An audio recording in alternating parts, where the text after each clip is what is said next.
Hi అండి. తులసి మొక్క పెట్టుకోవడానికి ఇలా స్టాండ్ చేపించామండి. మనము గోడల మీద అలా పెట్టుకుంటే గాలికి, వర్షానికి పడిపోతుంది కదా! మావైతే అలా 2 సార్లు పడి పగిలిపోయాయి. అందుకని ఇప్పుడు శ్రావణ మాసంలో చక్కగా దీపారాధన చేసుకుంటాము. ముందంతా ఇంకా పండగల నెలలే కదా! ఇది 12/12 సైజ్ అండి. అంటే ఇది ఉంది కదా! ఈ లెంత్ 12, ఇలా కూడా 12 అనమాట. నేను ఈ కుండీ పెట్టినా కూడా చూడండి, ఇంకా ప్లేస్ ఉంది. మనం దీంట్లో పెద్ద కుండీ కూడా పెట్టుకోవచ్చు. లేదంటే సిమెంట్‌ది తులసి కోట తీసుకుంటారు కదా! అది కూడా పెట్టుకోవచ్చండి.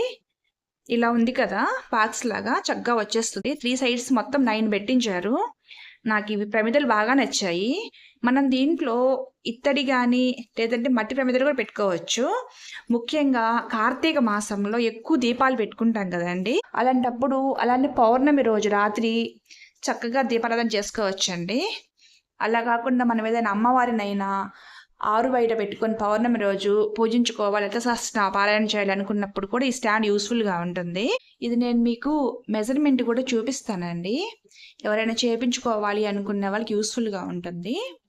ఇక్కడ కింద స్టాండు, ఇక్కడ నుంచి ఒక 3 ఇంచెస్ ఫ్రేమ్ లా పెట్టారు. ఇలా అంటే కుండి అటు ఇటు పడిపోకుండా.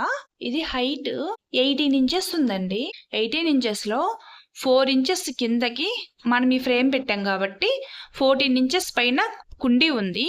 టోటల్ హైట్ వచ్చేసి 18 ఇంచెస్ ఉందండి. ఇలా మనకి 13 ఇంచెస్ ఉందండి. ఫ్రేమ్ తో కలుపుకొని 13. ఈ లోపల ఏరియా ఉంది కదా, ఇది 12 ఇంచెస్. అలాగే సేమ్ ఈ లెంత్ కూడా 13/13. వరలక్ష్మి వ్రతం రోజు సాయంకాలం మనకి శ్రావణ పౌర్ణమి కదండి. ఆ రోజు నేను 9 దీపాలు వెలిగించాను.